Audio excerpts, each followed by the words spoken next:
नमस्कार दोस्तों। आज के बाजार में एक ऐसा तूफान आया जिसने आईटी सेक्टर को हिलाकर रख दिया। एचसीएल टेक के शेयर आज एक ही दिन में 10% से ज्यादा धड़ाम से गिर गए। इसकी वजह क्या थी? क्या आईटी सेक्टर का बुरा वक्त शुरू हो गया है? और जब सेंसेक्स निफ्टी लाल हो रहे थे तब नेस्ले और अडानी पावर ने इस बाजार में हरा झंडा क्यों गाड़ा? ऊपर से यूएस ईरान सीज फायर की टॉक्स एक बार फिर टूट गईं। हार्मोन स्ट्रीट पर टेंशन बढ़ी। क्रूड ऑयल 100 रुपए के पास पहुंचा।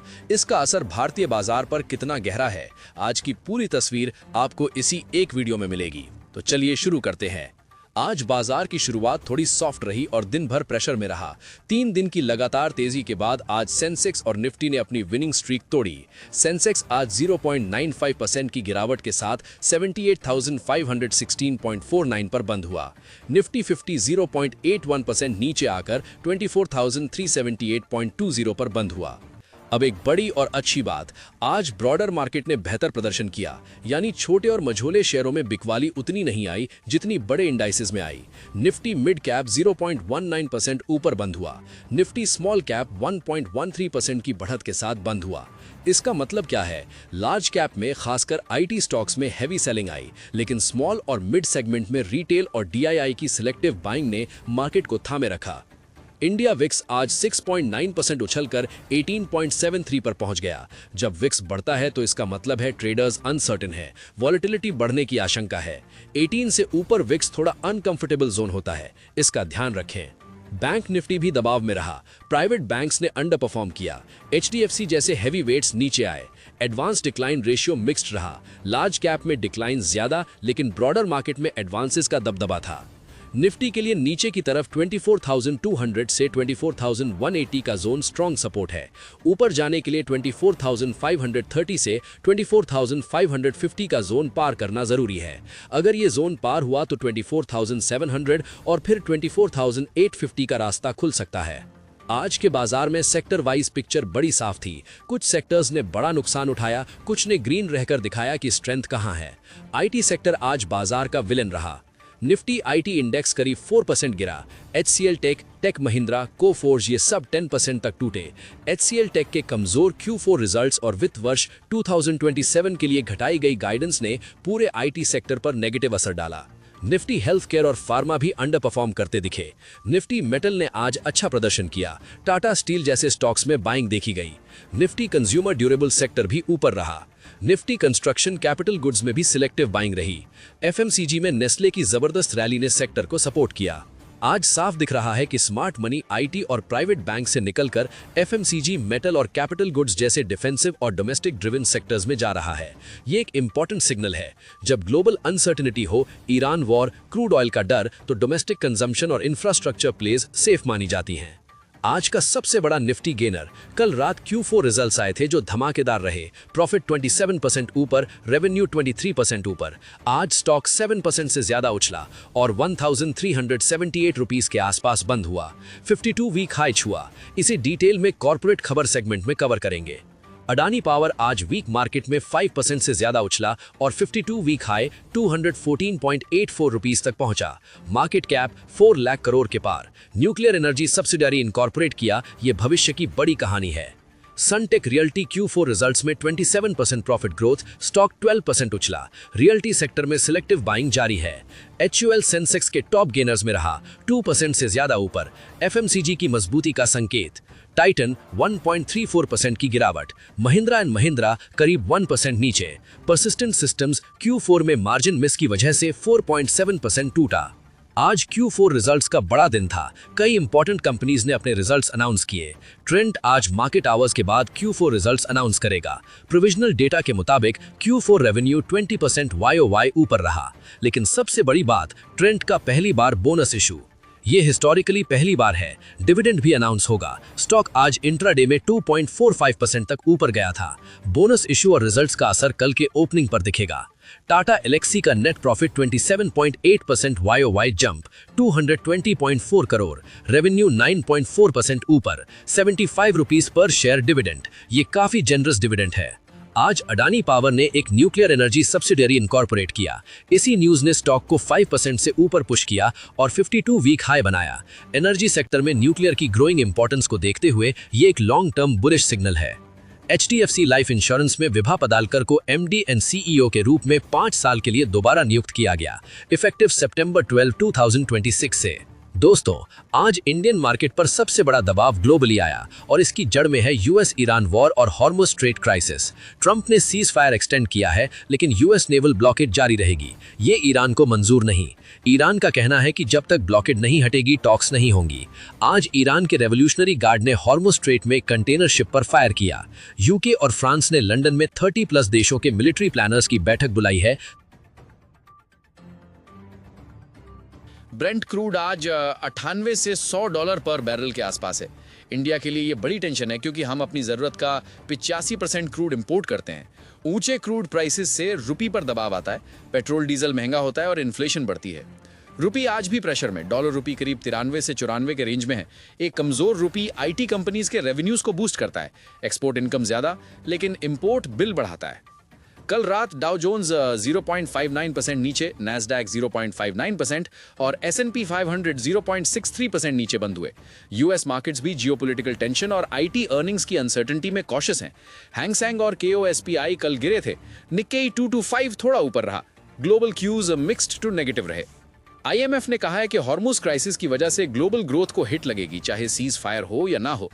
कहा, it's clear we are not going back to the Goldilocks scenario.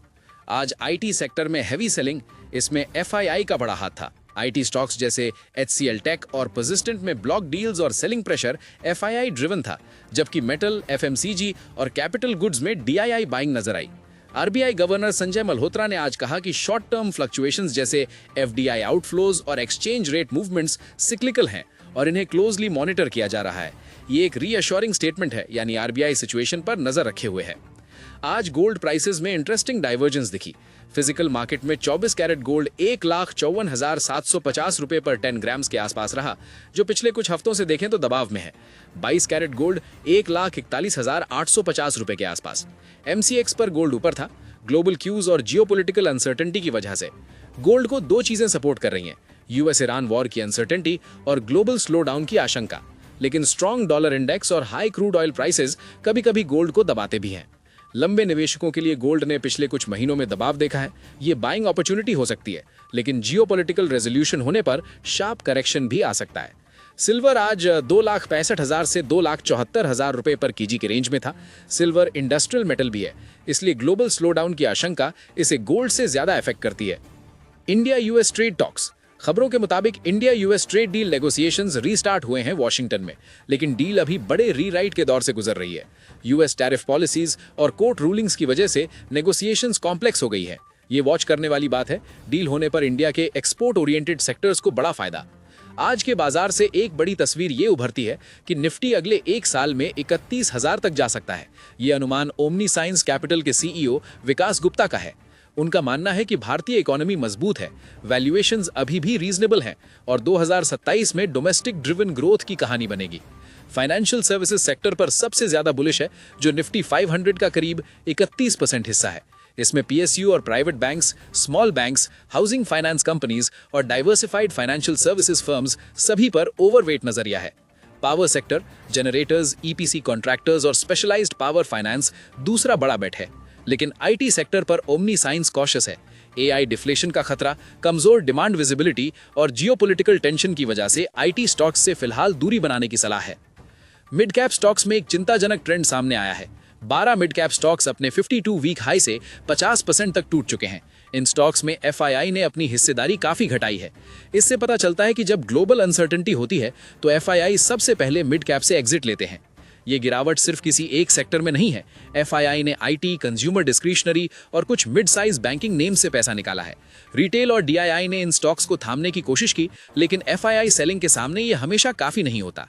एक बड़ी राहत की खबर, अडानी ग्रीन एनर्जी समेत 9 लार्ज कैप स्टॉक्स ने पिछले एक महीने में 40% तक की रैली दी और नए 52 वीक हाइस छुए। पावर सेक्टर, रिन्यूएबल एनर्जी और कैपिटल गुड्स में ये स्ट्रेंथ सिलेक्टिव है, लेकिन मीनिंगफुल है। अडानी ग्रीन का मार्केट मोमेंटम स्ट्रांग है, पिछले महीने में 35% से ज्यादा की बढ़त। आज का दिन एक दर्दनाक एनिवर्सरी का भी है। ठीक एक साल पहले 22 अप्रैल 2025 को पहलगाम में टेरर अटैक हुआ था, जिसमें 26 निर्दोष लोगों की जान गई थी। उसके जवाब में भारत ने ऑपरेशन सिंदूर चलाया, 9 टेरर कैंप्स पर प्रिसिजन स्ट्राइक्स। इस घटना के बाद से इंडिया का डिफेंस बजट और स्पेंडिंग में जबरदस्त बढ़ोतरी हुई है। पहलगाम अटैक के बाद डिफेंस सेक्टर में 3 लाख करोड़ से ज्यादा की वैल्यू अनलॉक हुई है। HAL, BEL, DRDO linked companies, MTAR technologies जैसे स्टॉक्स ने मल्टी बैगर रिटर्न्स दिए हैं।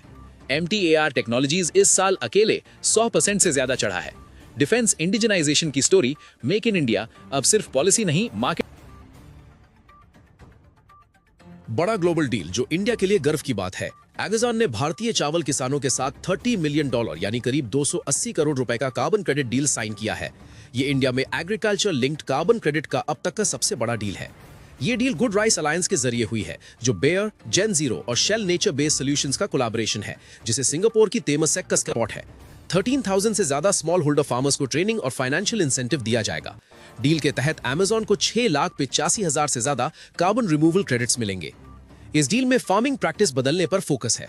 ऑल्टरनेट वेटिंग एंड ड्राइंग, यानी पैडी फील्ड्स को पूरे समय पानी में डुबोने की बजाय बीच बीच में सूखने दिया जाएगा। इससे मीथेन इमिशन कम होता है, जो पारंपरिक राइस फार्मिंग का सबसे बड़ा एनवायरमेंटल प्रॉब्लम है। क्रॉप यील्ड पर कोई असर नहीं पड़ता। सरकार की तरफ से एक इंपॉर्टेंट पॉलिसी अपडेट, सेंटर ने ATF यानी एविएशन टर्बाइन फ्यूल के ऑर्डर में अमेंडमेंट किया है, जिसके तहत अब एविएशन फ्यूल को SAF यानी सस्टेनेबल एविएशन फ्यूल के साथ ब्लेंड किया जा सकेगा। ये इंडिया के डीकार्बोनाइजेशन रोड मैप का हिस्सा है। इंडिया ने 2027 से इंटरनेशनल फ्लाइट्स के लिए 1% SAF ब्लेंडिंग का इंडिकेटिव टारगेट रखा है। 2028 तक 2% और 2030 तक 5%। ये ICAO के कॉर्सिया प्रोग्राम की मैंडेटरी फेज की कंप्लायंस के लिए जरूरी है। इंडिगो, एयर इंडिया जैसी एयरलाइंस के लिए ये एक नई कॉस्ट रियलिटी होगी। SAF कन्वेंशनल जेट फ्यूल से करीब 4 गुना महंगा है। एयरलाइंस की चिंता है कि इससे टिकट प्राइसेस बढ़ सकती हैं। इसीलिए डोमेस्टिक फ्लाइट्स पर मैंडेट 2027 के बाद ही लागू होने की संभावना है। पहले इंटरनेशनल फ्लाइट से शुरुआत होगी। IOCL और HPCL जैसी OMCs SAF प्रोडक्शन प्लांट्स लगा रही हैं। कल 23 अप्रैल को इन्फोसिस अपने Q4 रिजल्ट्स अनाउंस करेगा, दोपहर 3:45 पर। यह IT सेक्टर का सबसे इंपॉर्टेंट रिजल्ट्स इवेंट है।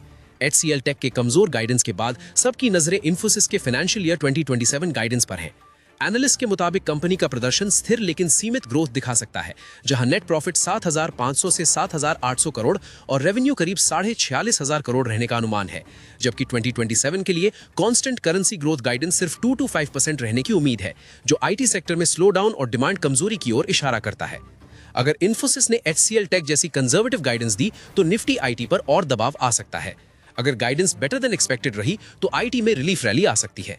UK फ्रांस की लंदन मीटिंग में 30+ देश हॉर्मुज स्ट्रेट रीओपन करने पर डिस्कस करेंगे। कोई भी पॉजिटिव डेवलपमेंट क्रूड को नीचे ला सकती है और इंडियन मार्केट को रिलीफ दे सकती है। HCL टेक का 24 रुपीस पर शेयर डिविडेंड का रिकॉर्ड डेट 25 अप्रैल यानी परसों है। अगर आप डिविडेंड लेना चाहते हैं तो कल 24 अप्रैल तक शेयर खरीदना जरूरी है।